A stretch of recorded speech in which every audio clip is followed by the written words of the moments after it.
Comfortably Denise. Today I come to you with the first. I will be doing my first protective style. Here you will see that I have these cornrows. They're not perfect. I allowed my niece to actually braid my hair to practice and so forth. And so here I'm going to take the longer pieces and try to tuck them in to produce this look right here. These are some of the oils that I used for the crochet. You have the Talia Wahid Protective Styles, Dish the Itch. Also have the Arcani Follicle Stimulator. So I use that on my hair and on my edges as well. I also have this old style crochet that I got from my aunt a while ago who used to crochet. I like it because it's not plastic, it's heavy. And I start to apply the oils on the scalp, some of the more visible scalp that you can see. Also note these parts are not straight.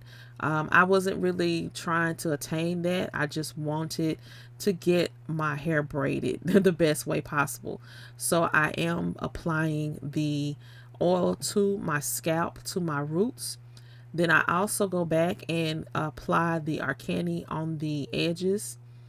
My edges, I realize the damage that I have is not because of anything genetic. It's more so of how I used to pull my hair back into a fro bun. Next up, we have the Freetress Aruba curl braid that I will be using to crochet my hair. I used roughly 5 packets, or I have 5 packets in the color number 27.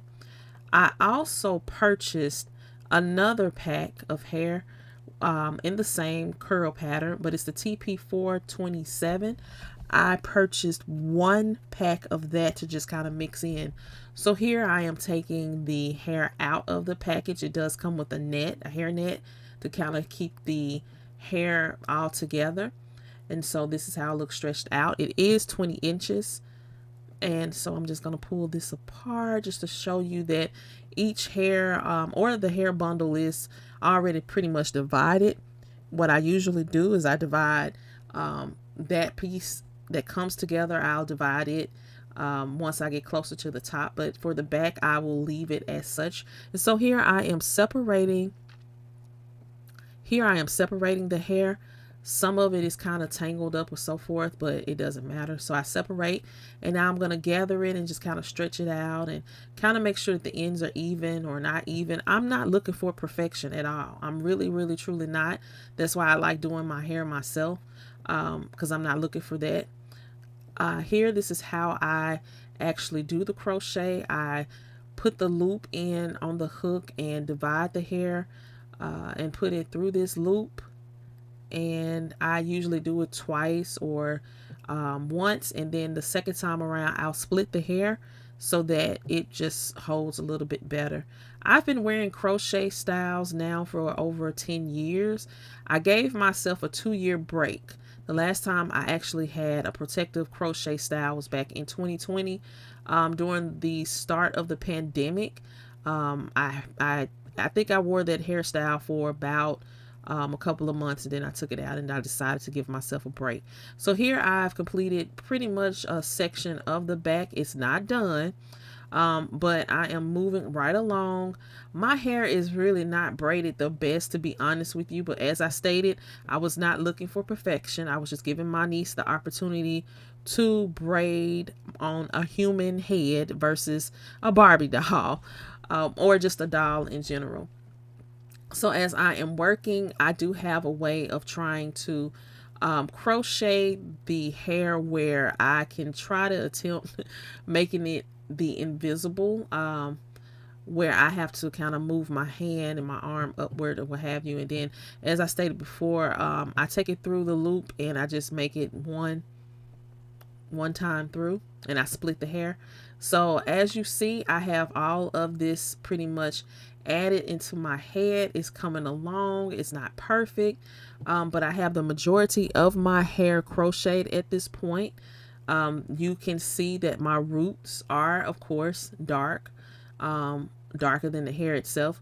but I'm not really worried about that. I just want a quick protective style because I got tired of wearing my natural or my fro and things of that nature. I just wanted to give myself a break.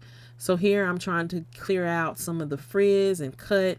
I don't necessarily have a part, so I just kind of created like this invisible part, or the invisible make-believe section that kind of gives me that.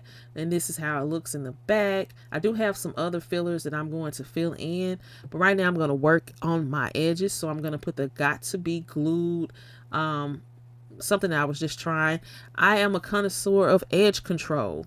Most of the time it does not work for me, so I decided to just use this to just lay it down and figure out later. And I chose it because my hair was already oily, so I figured it wouldn't hurt anything. And I just continue to apply that little amount and just press it out until it really starts to disappear and not be white anymore. And therefore my edges are laid down. So I'm going to do it on the other side as well, and it gets kind of caked up, but the hair covers it, and voila, I have my edges laid down. And so this is my protective style for the next couple of months, or weeks rather. I'm getting ready to take this out soon because this hair is not for a long period of time because it does get tangled up. I suggest you use mousse to help with the frailing, or making sure that it doesn't get matted up too bad, or just trying to work out the tangles. But this is my protective style. Thank you all for watching my first video of a protective style, and stay tuned for the next video.